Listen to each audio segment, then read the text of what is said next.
Welcome to the Women Tech Council Capital Forum webinar on this Friday, September 30th.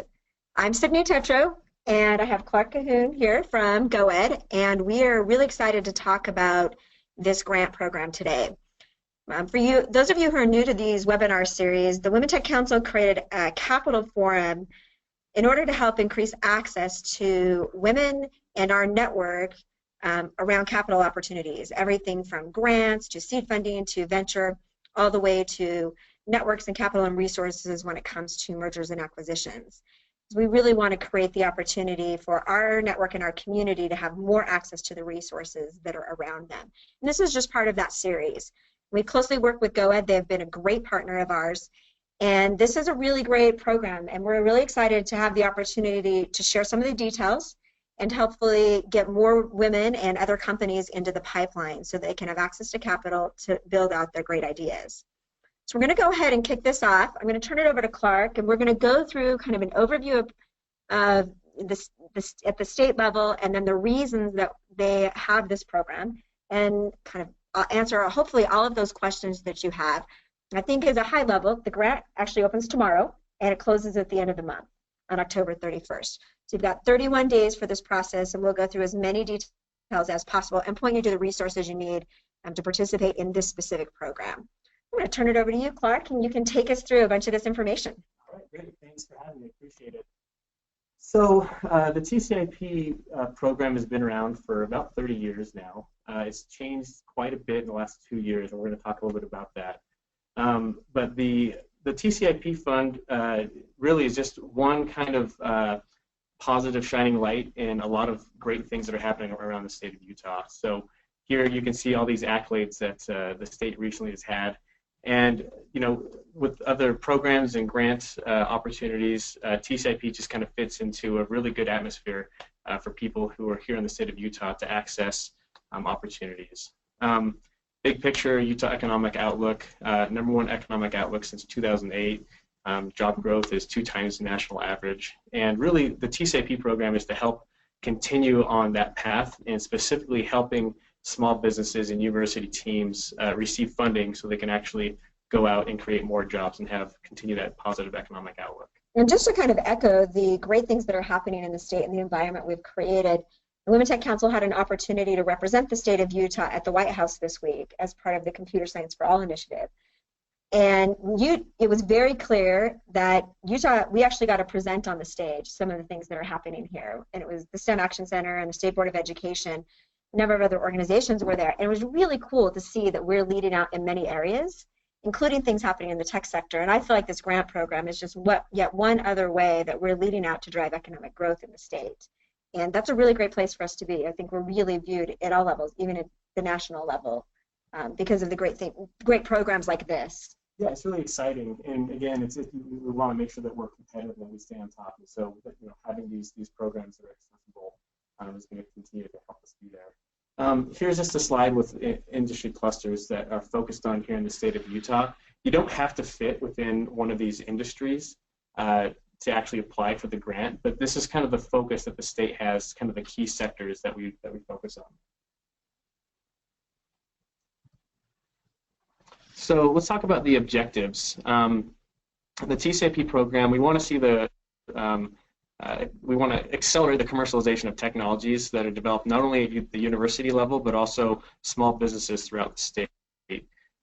Just 2 years ago, we opened it to be, instead of just university teams, also small businesses, and that's really allowed the grant to have even a further reach in helping companies commercialize and take their product or their service to market. And the real goal, you know, this kind of the challenge that we have, or the kind of the focus that the state legislature has, is to create jobs and long-term economic development. Let's talk a little bit about eligibility. You have to either be a part of a university team of a license of the university technology, or be a small business as per SBA definitions. We have links on our website that kind of show you what those SBA definitions are. It's usually tied to either the number of jobs for that small business or the revenue that's created. And on top of that, you can't have raised over $500,000 in revenue tied directly to that technology, You can't have raised no more than $3 million in either debt or equity capital. Right. So we basically have to be under 500,000 in revenue and really be at the early stages of funding, because this grant is really about commercialization. It is. Right? It's about, now I've got a product, I've validated a market, and now I want to take it into market, and I want to spend the money on that commercialization effort. That's right. We're getting kind of specific around technology. You want to come in at the technology readiness level between 6 through 9. Okay. There's other grants that are available. TAP is one of them that comes in at I think it's 3 through 5. Yeah, 3 through 5, exactly. So this comes at when you have an MVP already and you're ready to take it to market. You have maybe some product testing, some prototyping going on, and you're ready to just take it out. So you can receive up to 2 TCIP awards for one particular technology. So that would mean winning the receiving the grant 2 times in a row. This solicitation round, it's going to be $100,000 per recipient, and we're going to be giving out between 18 and 20 of those grants. So this time around. Last year, we had 24 grants that were given out. The year before that, there was 19. So it fluctuates from year to year. And is there only one TCIP cycle a year? There's just one a year. One a year. In the past, there's been several cycles, and we might go back to that, but for right now, it's once a year. Once a year, and this is a cycle that funds in Q1 of next year. Mm-hmm. Yeah, so even though the solicitation opens up tomorrow, goes through the 31st of October, yeah, exactly. The companies won't receive that funding until Q1 of 2017. Great. Tell us a little bit about what this means, the opportunity to work with Boom Startup. Sure, yeah, that's a really exciting part of the TCIP program. Companies can either choose to go after and finish up and hit the milestones that they've created, or they can be a part of the Boom Startup curriculum and mentorship. We don't force any companies to do one or the other, but we really like the assistance that the mentors and the curriculum that Boom Startup gives these companies. We've been receiving a lot of really positive feedback from the companies that went through the program this last year. There were MIT grads who had been through several accelerators who came through Boom Startup kind of a little bit wondering, okay, is this going to be just more of the same? And they came out and said, no, this was really effective information. It was really helpful. And the reason why that's so helpful is because they have people that have a lot of experience, but also what they do is they cater to the needs of the company. So they'll go through and talk with the companies, ask them what they need, and then they'll actually custom fit the curriculum for them. That's great. All right, let's talk about the process. So the pre-application is kind of the first, it's the conduit to the entire application. We require the pre-application because we want to make sure that the companies that are applying fit within the curriculum or fit within the needs of meeting the SBA specifications, that they haven't raised more money than they should have, et cetera, that we talked about earlier. So that is a really quick process. Once that happens and you've met that criteria, you'll receive a letter of intent. You'll just have an e-signature that goes through that way. Once that's completed, you'll then have a link that you go through, sign up on the portal, and can go through the 61 questions in the application. And I guess we should say it is required to finish the application also. It is, yeah. So we actually we won't be able to consider your application if it's only partially filled out. It's got to be completely filled out. And what's the deadline on that? The deadline is October 31st at 5 p.m. At 5 p.m. So you have an entire month to go through and fill out this application. Okay. Halloween. Must finish by Halloween. Exactly. So let's talk about the review process. The first level is online. So we're going to have people take a look at all the applications. This review committee is going to go through and kind of narrow it down to the top 30 to 4 applications. Once we have that taken care of and figured out, we'll ask those 30 to 40 companies to come in and have in-person presentations. They're going to be 10 minutes each with a short Q&A session afterwards. From all of those happening in one full day, and that's most likely going to happen sometime in December. That's to be determined a little bit later on. Then from there, we're going to narrow that number down to either the 18 to 20 companies that are going to receive funding. So in the 10-minute presentation, if I get that far, do you get to do a 10-minute presentation, and is the Q&A included in that, or is it an additional time? The Q&A is a little bit additional just time. Okay.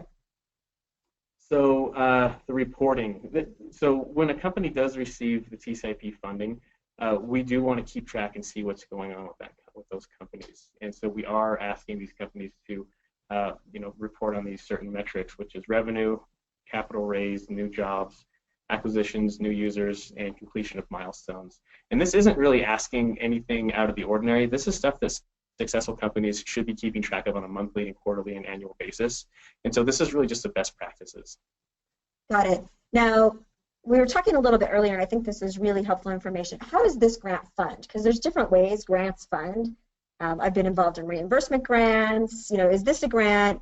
Like, how do you pull the money from this and put it towards your company? That's a great question. So when a company is selected to be a part of the TCIP program, and they enter into a contract with the state of Utah, with the Governor's Office of Economic Development, they receive the first upfront 75% of that grant. And once they've completed 2 milestones or completed the Boom Startup Curriculum and Mentorship Program, then they receive that last 25%.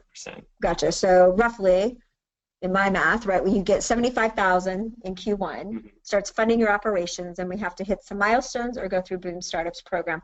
Approximately how long is Boom Startups program, if that's the milestone you choose to go after? Yeah, great question. There's some flexibility to that. Most likely it'll be like the end of spring, that program will be finished. Okay. If companies are going after the milestones, it kind of depends on what that milestone is. Companies could have a year and a half or so that it takes them to reach that milestone, depending on what that milestone is. And so there's flexibility there.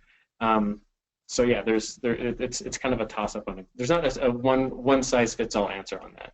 So related to these reporting metrics, what's the time frame that you expect this capital to be deployed in a business and for them to kind of complete out the cycle of the grant? Yeah, so we keep this reporting going on for 5 years. For 5 years. We have annual reports for 5 years. We have quarterly reports for the first 2 years, and we have monthly reports for the first 6 months. Okay. So we're really keeping track and seeing what's going on and seeing what the needs of those companies are.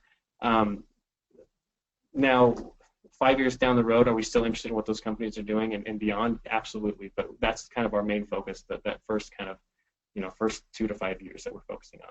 And is the hope that you've seeded some capital in those businesses such that they're ready for the next stage of funding? Yeah, absolutely. So recently had a conversation with a company who received TCIP funding a few years ago, and they said it was absolutely critical for them to receive funding from TCIP because that allowed them to raise more additional funds.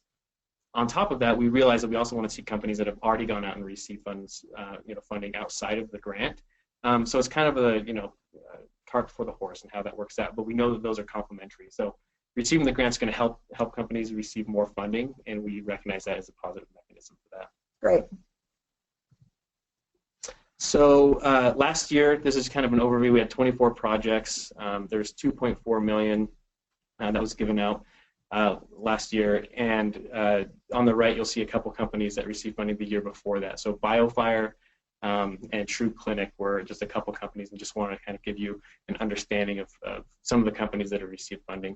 I wasn't able to get to it, but I wanted to put up a slide of the logos of all the companies that received funding last year. But you can actually go on our website and find out that information and get more specific on that. That's great. And well, it's really helpful to see the metrics so that we know how to evaluate what we're going into. On average, so can you share with us any of the numbers for how the funnel might look? Like how many applications do you hope to get, and how does that tailor down into my chance of getting an in-person conference and then getting funded? Good question. We don't know what it's going to look like this year, but we have a little bit of an indication from last year. So last year we had close to 200 applications. And then those funneled down to about 40 companies that came in and gave the in-person face-to-face presentations, and then from there we narrowed it down to 24 companies. So that's kind of the way that funnel looks. I think this year we're going to have more than 200 applications, just because the word's getting out and people are understanding the grant process and understanding just kind of what TCIP is and what it's all about. We actually are working with a lot more partners now to get the word out. So it's becoming more competitive. And if I get into this program, does it also include, or does maybe your Boom Startup relationship include, kind of in a broader network? So as I think about going to get my next stage of capital, are there some avenues that have been built out that I can get introductions into? Yeah, that's the goal. So we had a demo day that took place with this last cohort in August, and one of the main functions of that was to have investors come and take a look at these companies. We want this to be a springboard for companies to raise more money, to take more products to market, to create more and more jobs, and to have that positive economic output. And that's kind of that flow with that. No, that's great. So if I can get into the program, there's an entire kind of ecosystem around that to help me create success. Yeah, just like I mentioned earlier with that company, they said it was vital for them to get TCIP funding, which then allowed them to receive additional funds after that. And now they're, generating, I don't know the exact job numbers and revenue, and I can't talk to those things, but it's exponentially growing, and that's the type of success we want to see with the program. It's a really great program. I love that the state has two different offerings, right? We have the offering from USTAR that's earlier stage on those category 3 to 5 companies to help them validate ideas and develop early tech, and then this program in that commercialization area where we're seeding money in a grant form to help those companies grow, because our ecosystem needs ways to capitalize businesses. Totally. We love what USTAR is doing. We look at both grant processes as being very complementary. We want to see companies go and get TAP and eventually funnel in and receive TCIP funding. That would be kind of the perfect fit if we can kind of keep that funnel going. And yeah, I agree. It's a great place to be here in Utah to have access to these type of grant programs to accelerate their growth. At the beginning of the presentation, you showed the tech clusters. Does my tech have to be in does my product or the thing I'm applying for the grant for, does it need to be in one of those clusters that the state focuses on? That's a really good question. No, it does not. Those are just the focus, kind of the key competitive areas that the state has, but we look at industries all across the board. So okay. It's not specific that way at all. So if I have a product company, and is there anything that's excluded from this type of grant? If you have a consumer product and it's innovative and it's utilizing new technology, then that's a perfectly great candidate to apply to the grant. All industries are accepted. We're looking at all of them. Okay, that's great. Anything else we should add or we didn't cover that would be helpful for people going through? We should mention the URL. Yeah, so business.utah.gov/TCIP. There's a ton of information on our website. We've been updating it a lot lately leading up to this solicitation.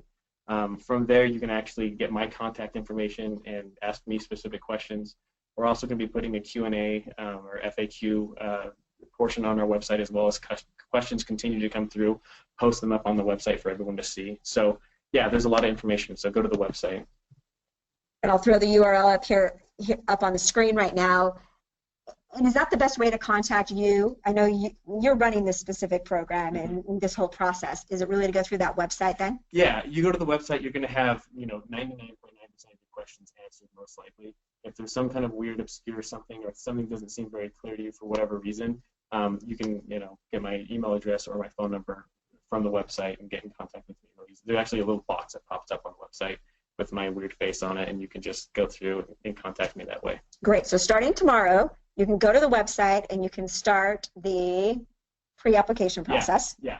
So you can go on it today and get information, but yeah, tomorrow is when the link will be live for the pre-application to go through the entire process for the full application. Yeah, and again, it's October 1st through the 31st. Through the 31st, and it's 5 p.m. on the 31st. So it cannot be at 5:01. It closes at 5 p.m. on the 31st, and we can't accept any applications after that. So really, best practices: get it in early. Just don't wait till the last minute. Again, there's 61 questions on the application. We are asking for a capitalization table, a 10-slide deck.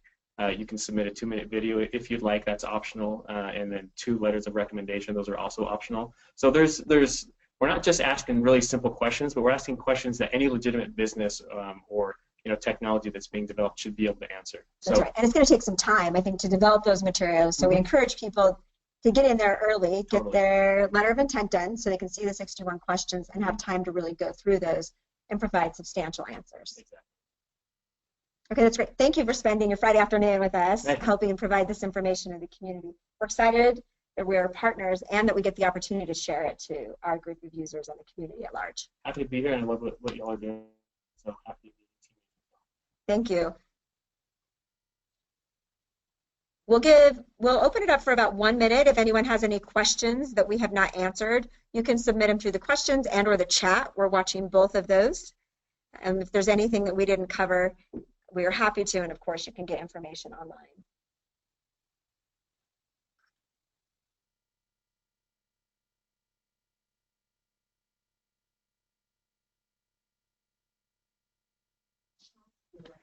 So one of the questions that came through was, if I've already raised money. Now I know you earlier said that I had to have raised less than 500,000 in order. Actually, that's less than 3 million. Oh, less than 3 million. Less than 3 million. Thank you. 500,000 in revenue. So if I've raised less than 3 million, how is that weighed, or is it weighed in this application process? Let's say I've raised $2 million. Right. That's not going to affect the application process at all. Again, we want to see companies that can go out and raise money and look at this as a supplemental, non-dilutive grant that's going to assist them in commercializing. So the only way it's going to be detrimental is if it's over 3 million. And, okay. and if that's the case, we feel confident that business is in a great position, and they've gotten VC or angel funding, and that they're going to be successful that way. This is for companies that are kind of under that that benchmark. That's right. And so to answer the question, no, it's not going to be detrimental if it's under that 3 million. It's really more like a checkbox. Have you raised more than 3 million or not? And then you just kind of move into a different category. That's really helpful information. And the theory is that if you've reached 3 million, or if you've raised 3 million, you've passed kind of that commercialization stage, and you're trying to scale. Yeah, we feel comfortable that they have. So. Okay, that's a great question.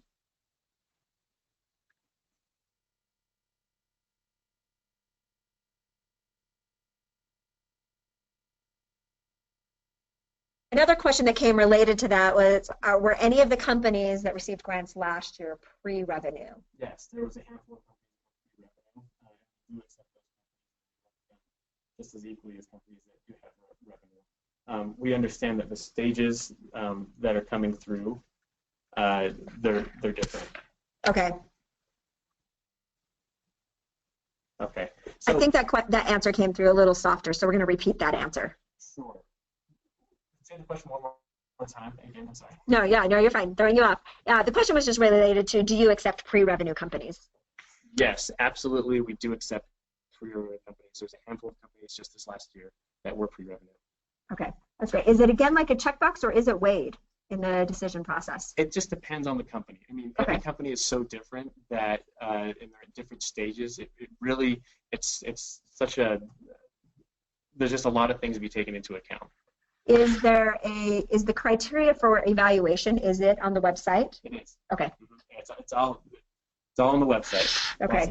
Which I think is a really important part for everyone to look at, which is, this is the criteria that you're weighing everything against, so that you can make sure you really provide great answers related to that. We have a full document that goes and breaks down just exactly what we're looking for. So there's no questions. Okay, well, that's great. So obviously the website has a lot of great resources. We're directing people there.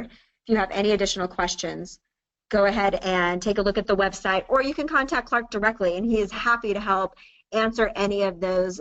We would encourage people to get into the process as soon as possible, so that you can accelerate your opportunity to complete all of the questions and to collect all the information that you're going to need. Because 61 questions, that's a lot of questions.